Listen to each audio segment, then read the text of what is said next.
Chapter 13, Too Much. Before I can react, Uncle Hank pushes past me into the hall, pushes Robert aside, and walks through the open door parlor. Lawrence, I'm inside now, and Uncle Hank's in the study. Robert, in here. He follows me to a dead run into Grandpa's bedroom, and I slam the door and lock it. Lawrence, his big fists shake the door in its frame. Are you in there? Tell Gwenny to open the door. I need to talk right now. Robert and I have our shoulders against the door. And I can see Robert beginning to make his old man face. And he takes a breath. He's about to start talking like Grandpa again. So I poke him in the side and I shout through the door, just go away. This isn't a good time. So just leave.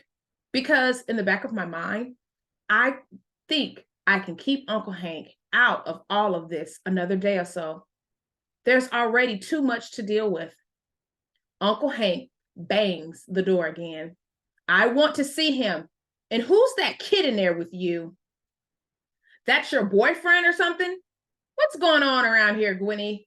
Open this door, or I'm going to give it a good kick and come in anyway. Hold it, mister. Police. Hands on the wall and don't turn around. What the? Oh, great. Nice going, Gwenny. You had to go and be stupid and call the police? I open the bedroom door and there are two officers, both of them, one with a hand on his pistol. The second officer has his left hand against Uncle Hank's back, and he's patting around with the other to check for weapons. It takes all of my courage to speak. I'm Gwendolyn Page. I'm the one who called 911. The officer finishes with Uncle Hank and says, "What's the yelling about?" And to me, he says, "You know this man?" I nod. He's my uncle. So, still talking to me, he says, "And you live here?" I nod, with my grandpa. "It's his house." Uncle Hank snarls. "And it's my house too." The second officer says to Hank, "Just keep quiet unless someone asks you a question, okay?" Then to me, he says, "And you're the one reported the dead body, right? You want me to show you now?" I nod. "You want to show me now?" I nod at the officer, but I'm watching my uncle's face. The anger drains away. Seconds later, I'm looking at a different man, more like a boy, somebody's little brother. "Body?" he says. "What body?" Hank turns from the officer and locks eyes with me. "Gwenny, it's Lawrence?" My eyes fill with tears and I nod. The crumpled face, the pain in his eyes, and I cross Uncle Hank off the list of suspects because I believe his sadness and shock, believe it completely. The officer nods at Robert and asks me, "Who is he?" "A friend of mine. He found it first, the body."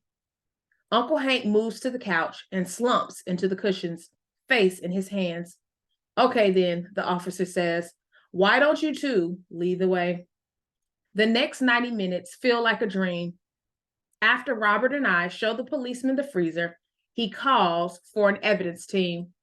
Fingerprint dusting, dozens of photographs, a medical examiner from the coroner's office, a body bag, an ambulance. Robert and Uncle Hank each spend about 15 minutes in the study giving their statements to the man in charge, Detective Keenan. Jason, the tenant, shows up. He gets questioned too, and a technician takes fingerprint samples from all of us. For the process of suspect elimination, he says. By the time it's my turn, I give a statement to Keith Grant. Keith Grant arrives, and he comes into the study with me. I start with how I came home from my violin lesson on Thursday. I play Grandpa's message, And after it rewinds, the detective takes the whole answering machine and puts it into a plastic evidence bag. I tell the entire story, right up to calling Mr. Grant and the police and my parents, and then Uncle Hank pushing his way into the parlor. When I'm done, Mr. Grant says, Detective Keenan, I've got some information that may or may not be important. Thursday was the last day my client was seen alive, and it was also the day he left a message on my office voicemail. He told me that an envelope was on its way to me, and he asked me not to open this envelope except in the event of his death. He also asked me to call on Friday to check to see if his granddaughter was all right, which I did. Where is it, this envelope? It's clear the detective doesn't care much for lawyers. In a safe in my office. I haven't opened it. It's registered mail. I'll send an officer to get it, the lawyer pauses. Actually, since I'm the addressee, the contents are privileged client information, and there's nothing that automatically links the envelope to your case. The detective stiffens, and Mr. Grant quickly adds, but I want to cooperate in every way. So I'll be happy to bring the envelope wherever you'd like me to, and I'll open it in your presence. Then we can determine together if any of the contents are relevant. The detective's not completely happy, but he says, 3 p.m. tomorrow at 24th Precinct House, 100th Street between Amsterdam and Columbus. We'll have a possible cause of death by then. Turning to me, the officer says, I want you to be there and your boyfriend too. And neither of you leaves the city until this is settled. Oh, he's not my boyfriend. Just tell him not to go anywhere, okay? As quickly as the craziness began, it ends. The patrolman, the technicians, the detective, Mr. Grant, Jason from the 3rd floor, everyone just leaves. Uncle Hank too. He trudges away to find a cab, looking 10 years younger. In a matter of 5 minutes, they are gone, and it's Robert and me sitting by ourselves in the parlor. It feels like a long time before either of us talks. Then Robert says, I hate to mention it, but I'm still really hungry. You? I nod. I hate to admit it too. It seems disrespectful to eat. I do something so normal right here in Grandpa's house, right where he'll never be again. Then, for the first time, I understand why there's always food after a funeral. At least in my family. Food and eating were all about life, about keeping up your strength to go on. And Grandpa would want that. He truly would. I feel drained, but I get to my feet and move toward the kitchen. How about a ham and cheddar omelet? Maybe with some mushrooms? Robert smiles. That'll be great.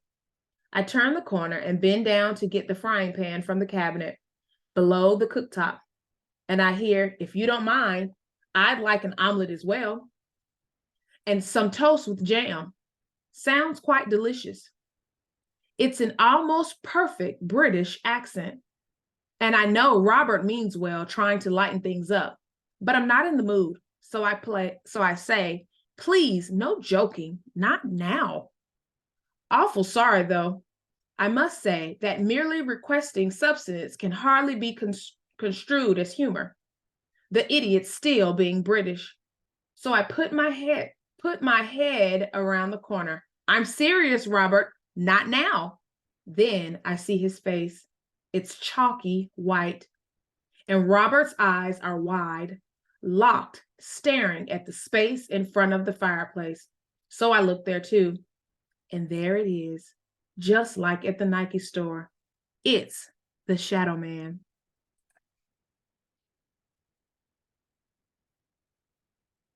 Chapter 14, Uninvited. Fear is an excellent cure for fatigue. It even dulls my grief. I'm instantly alert, looking at the vague, wavy shadow of an invisible person, a man standing in the parlor. And then I remember what Robert said about being out in public, no clothes. There's a naked man standing 20 feet away from me. I shiver, gaves my spine, and shoots all the way to my toes.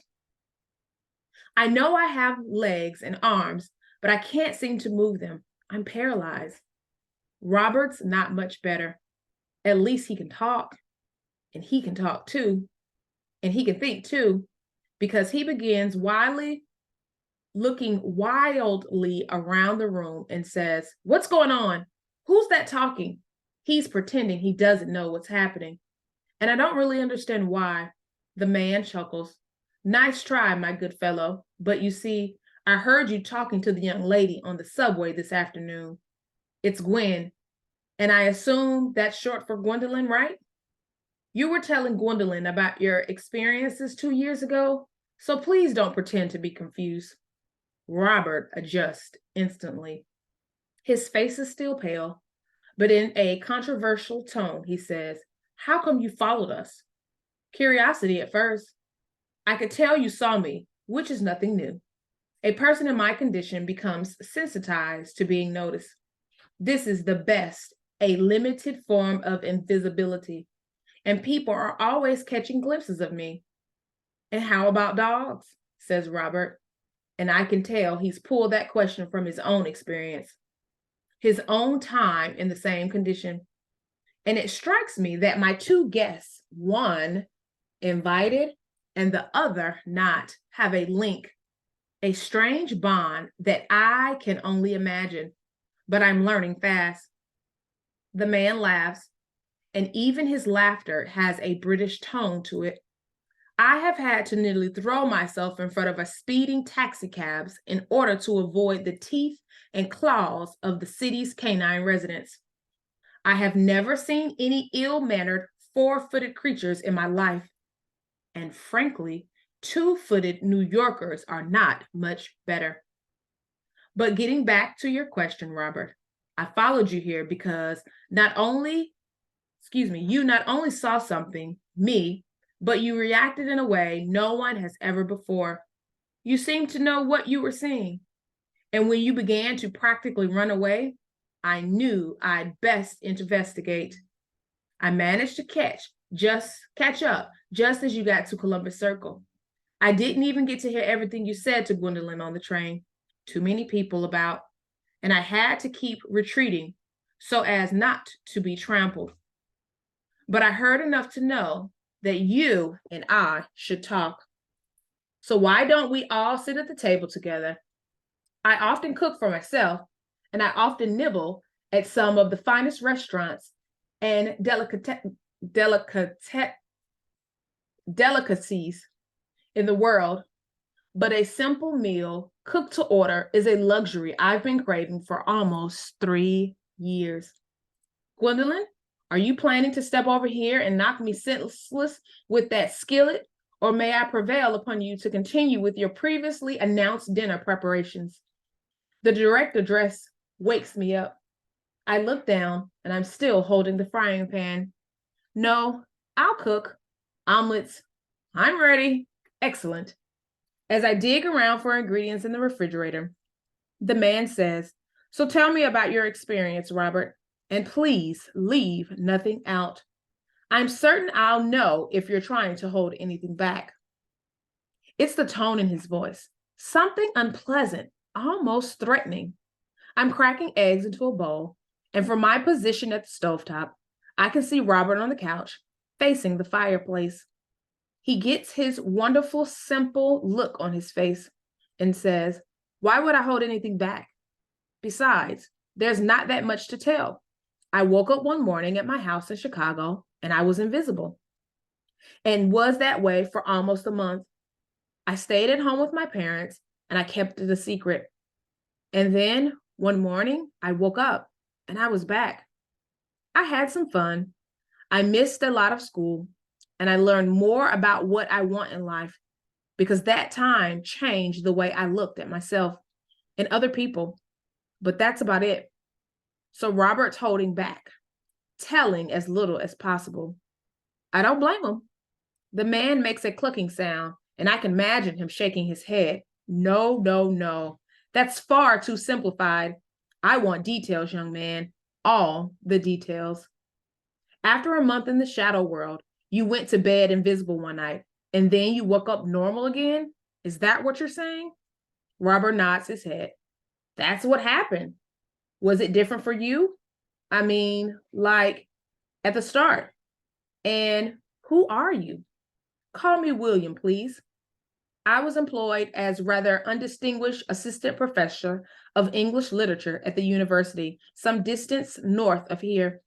3 winters ago, I awoke 4 in the morning needing a drink of water, and I went to the kitchen in my flat and reached for a glass.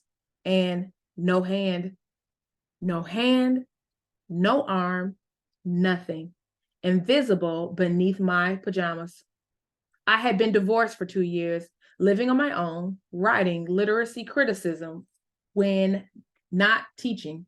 So unlike you, I faced my predicament, alone. And that night, my former life came to an abrupt end.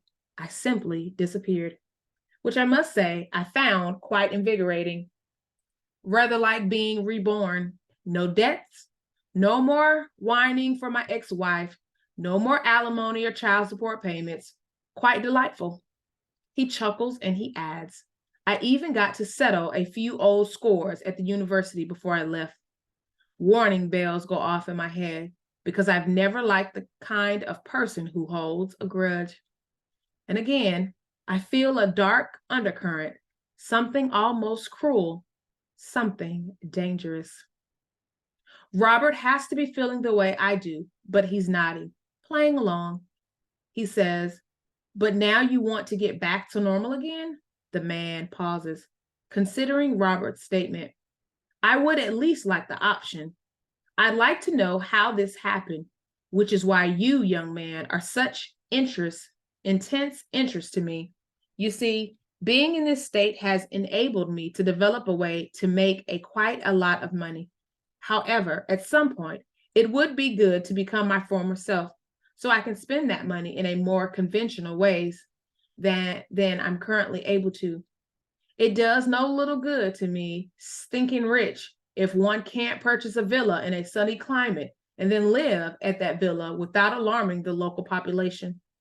A person who looks like me can't speed about in an expensive motor car without being covered with clothes from head to toe. And of course, that takes out all the fun of owning a convertible. So I'm keenly interested in how you returned to an ordinary life. He pauses, then adds, and I think you're not telling me all you know about it. With a look of confused innocence, Robert says, there's nothing more to tell. It's not like I planned for it to happen, and I didn't plan for it to stop either. It happened, and then it stopped. Robert may be the best actor I know, and now I understand exactly why he's holding back like this. The goal is to say goodbye to this man as soon as possible. But what if he decides he wants to stick around? What happens then? I've got the first omelet almost ready, so I put 2 pieces of bread in the toaster. William, do you want some orange juice with your omelet?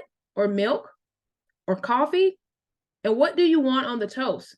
There's orange marmalade, strawberry preserves, and grape jelly. It's strange to be talking to someone I can't see because the man isn't in front of the mantle anymore. And it's exactly like Robert told me. If you're in that state, no one can see you unless they're right up against another background. And then the man answers, I jump because William's just opposite of me, right on the other side of the island where I'm cooking, close enough to reach across the stovetop and touch me. Another shiver. Orange juice will be perfect, and strawberry preserves. No coffee, thanks.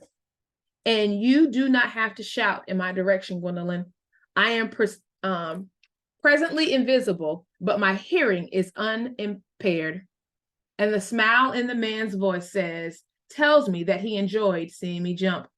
By the time the toaster pops, I've got 3 places set at the table. And then I serve the first meal. All ready. I've moved my dandelions and I place William's food on the table so he's facing me as I cook the second omelet. I don't want to miss anything. Robert can be matter of fact about this, but it's all new to me, and I want to see, or not see, the whole magic act.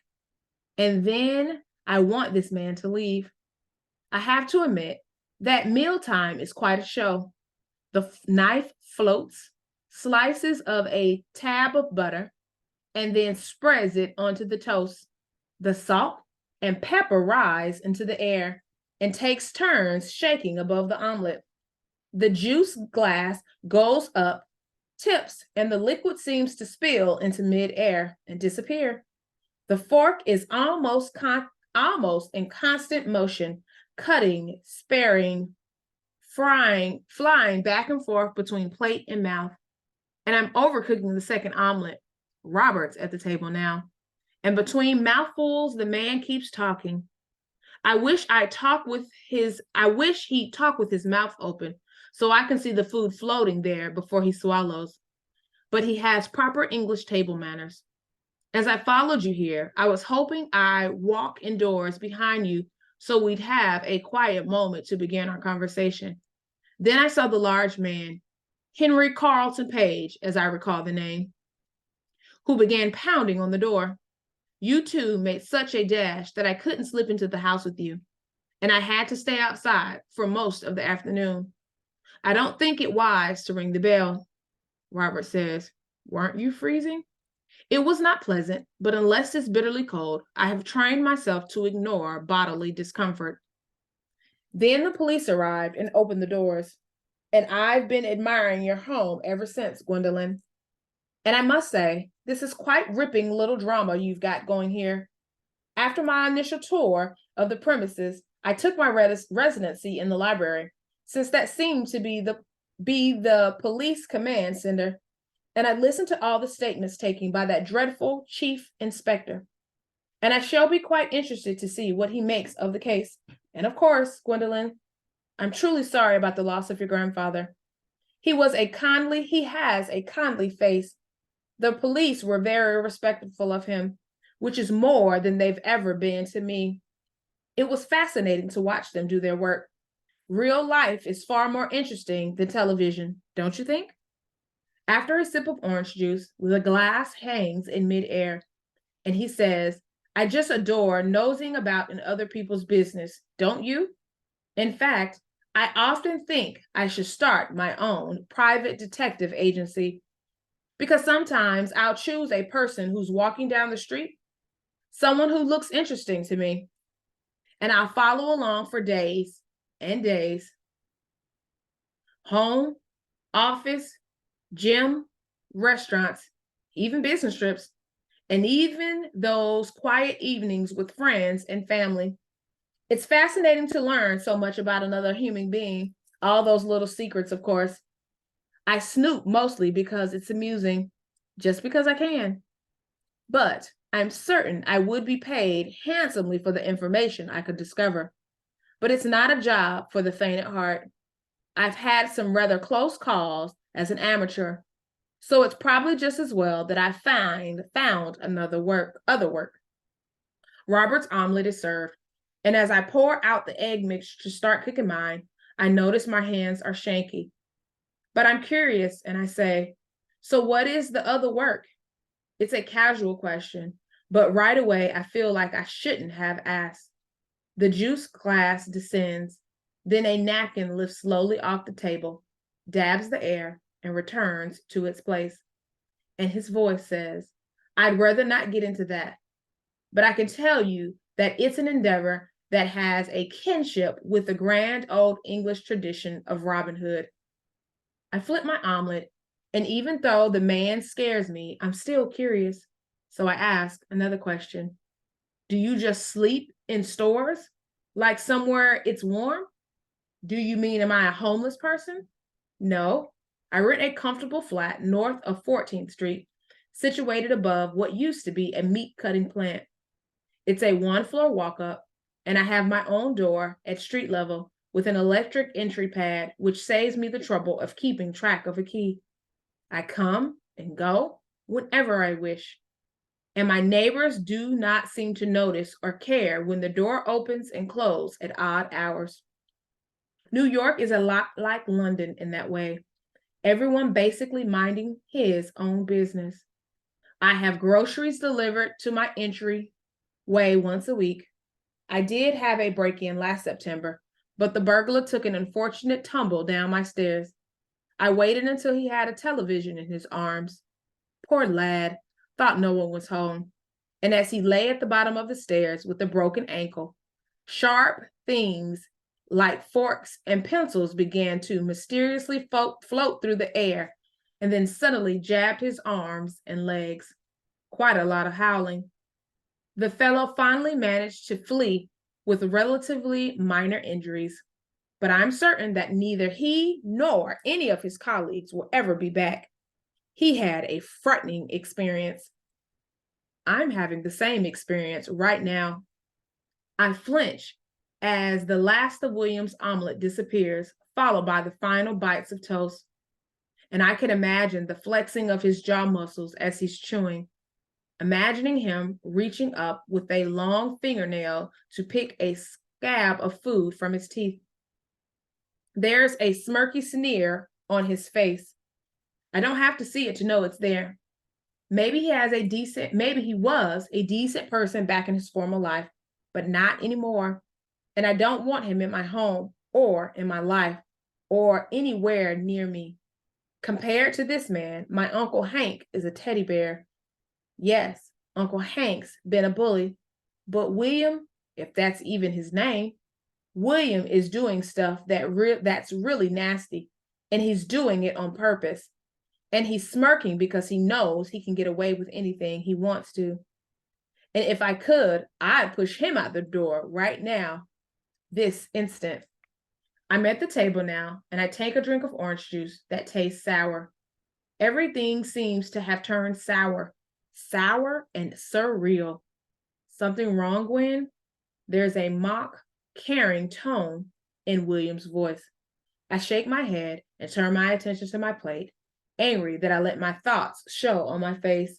He goes on, his voice oozing sarcasm. You look as if you're disturbed by something. Ah, of course.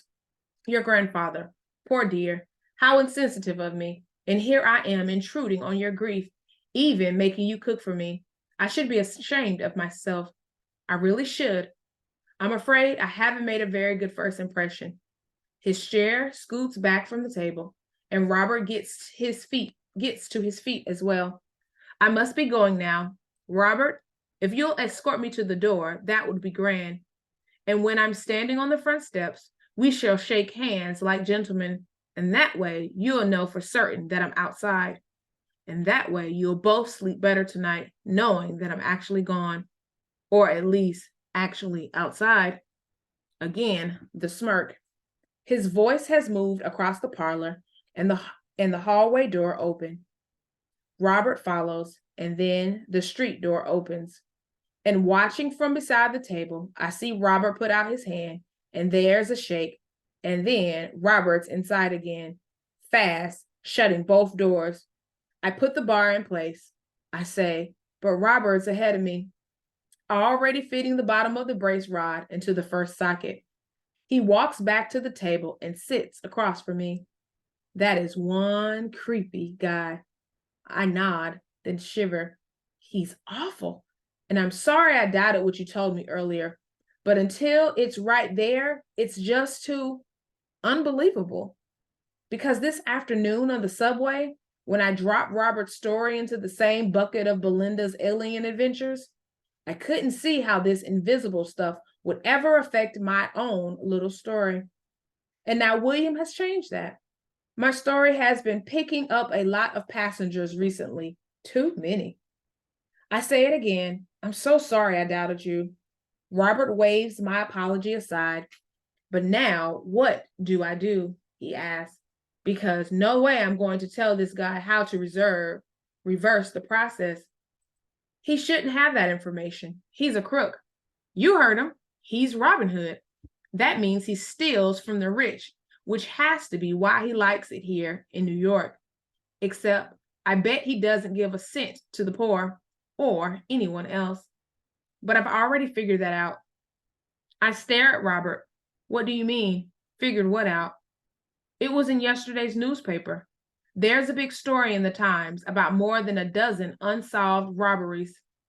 Van Cleef, April's, burglary, Harry Winston, all the top jewelry stores in the city. A salesperson and a customer will be sitting across from each other, and the customer is looking at some ring or necklace, things that cost $200,000 or $300,000 each. And suddenly, one or two of the items is missing, just missing. It's not the salesperson stealing. It's not the rich customer. So guess who's taking the stuff? William reaches over, closes his hand around a nice chunk of jewelry, and it disappears. Then he walks out the door and probably makes a phone call to someone who can sell it for him. And that same sort of shoplifting has been happening at all the big diamond wholesalers on 47th Street. Our new friend is a major thief. And the most recent story was Tiffany and Company, 3 robberies in the last 2 weeks. And did you know where Tiffany's is? Right at 57th and 5th Avenue, which is just around the corner from the Nike town. It has to be him. I'm quiet a minute, trying to sort through everything. I can't, so I ask, so what should we do? We have to do something, don't we? Shouldn't we tell the police? Robert shakes his head, because what happens if it becomes this huge story? Because it would. And suddenly everyone knows there's a way to make a person disappear. The FBI and the CIA would get on the case. I'm sure of that. And they'd figure it out. They would. Because the first thing a guy would do is tell them about me. And then my parents would be involved.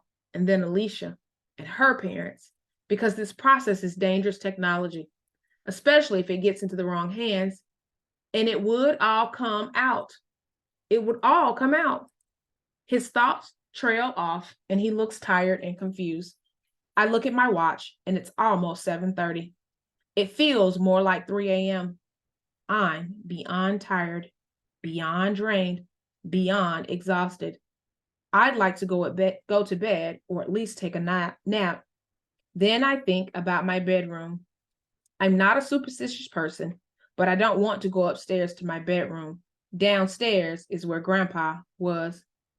And while I'm wondering if Robert is bothered by stuff like that, he says, "Are you going to think I'm terrible if I tell you that I want to stop thinking about this and go down to the basement and practice a while?" So that answers that. He's not only fine with going downstairs, he's going to walk right up to the yellow crime scene tape stretched across the back hall, take a right turn, walk into the dim basement, and then play his trumpet. I shake my head. No, that's fine. You need to. I'm just going to stretch out here on the couch and try to calm down. It's a lot to deal with in one day. Yeah, it is, he says, then a very sweet smile. And you've been incredible, really. And it's my turn to do the dishes, okay? Before I can say thanks, he comes over and he's giving me a hug. And it makes me feel like I'm 8 years old, sitting in the pickup, snuggled between my mom and my dad on that long drive we took to Mississippi. Just the 3 of us, safe and warm on a country road with the wiper slapping rain from the windshield. I could stay folded against him like this for hours. And then suddenly we're both embarrassed. We separate and I say, "Thanks for doing the dishes." "Sure, no problem. Happy to help out." And he picks up his trumpet and goes down the stairs. I take the dark green fleece blanket off the back of Grandpa's recliner. I sit on the couch and I try to make the room stop spinning, and it does. Then I lie down. I spread out the blanket and curl up, pulling it around my shoulders. My mind wants to review the day, spinning back through every detail. Sort and file and categorize and even judge every event, every person, every moment. But I don't allow it. I do what my mom told me to do when I called home. She said I could trust it all to God. She said I was being watched over. And I reached out because that's all I want, to be watched over. And I'm almost at peace. And then I'm crying because of Grandpa. It's his blanket. It smells like his aftershave. But I calm myself again and I trust Grandpa to God as well. Because honestly, there's nothing else I can do. And sometimes trust has to be enough.